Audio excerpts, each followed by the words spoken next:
சம வேலை, சம வாய்ப்பு, சம சம்பளம் கொடுன்னு. அதுக்கு வெறும் 58 கோடி தான் தேவைப்படுது.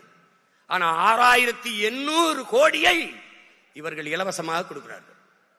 ஒரே நாள்ல 1 கோடியே 31 லட்சம் வங்கி கணக்கில் 5000 போகுது. யாரு காசு? யாரு காசு? இந்த 6800 கோடியை இழக்கிறீர்களே, எப்படி இட்டுவீங்க?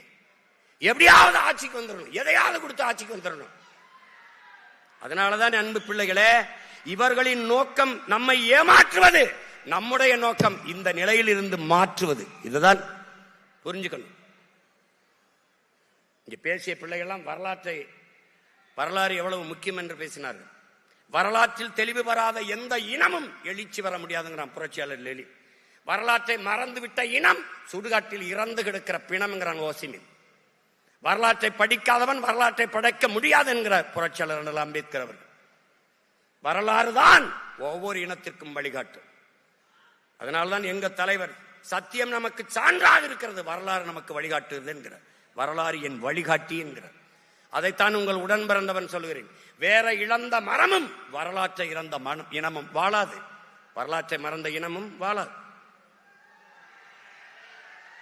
வரலாறு தான் ஒவ்வொரு தேசிய இனத்திற்கும் வழிகாட்டும் என்பதை என் அன்பு பிள்ளைகள் புரிந்து கொள்ளணும். வரலாறு என்பது தலையில் கிரீடம் சுமப்பதும் பளபளக்கும் பட்டாடைகளை அணிவதும் அல்ல, தழும்புகளை தடவி பார்த்து தவறுகளை திருத்திக் கொள்வதுதான் வரலாறு. அதுக்குத்தான் வரலாறு.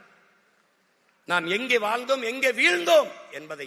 ஏன்னா படிப்பறிவை விட பட்டறிவு மேலானது. என் உடன் பிறந்தவனே, பட்டறிவு மேலானது. அதான் சொல்றேன், மாணவர்களுக்கு சொல்றான் மார்க்ஸ், நீங்க படித்த ஆசிரியர்கிட்ட படிக்காதேன்றான்.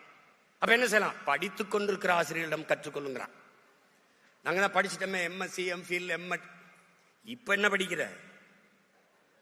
வாசிப்பது என்பது சுவாசிப்பது போல இருக்கணும், தினம் படிக்கணும். அண்ணல் அம்பேத்கர் சொல்றாரு, அன்பு பிள்ளைகளே, அறிவை தேடி ஓடுங்கள், நாளைய வரலாறு உங்கள் நிழலை தேடி ஓடி வரும்.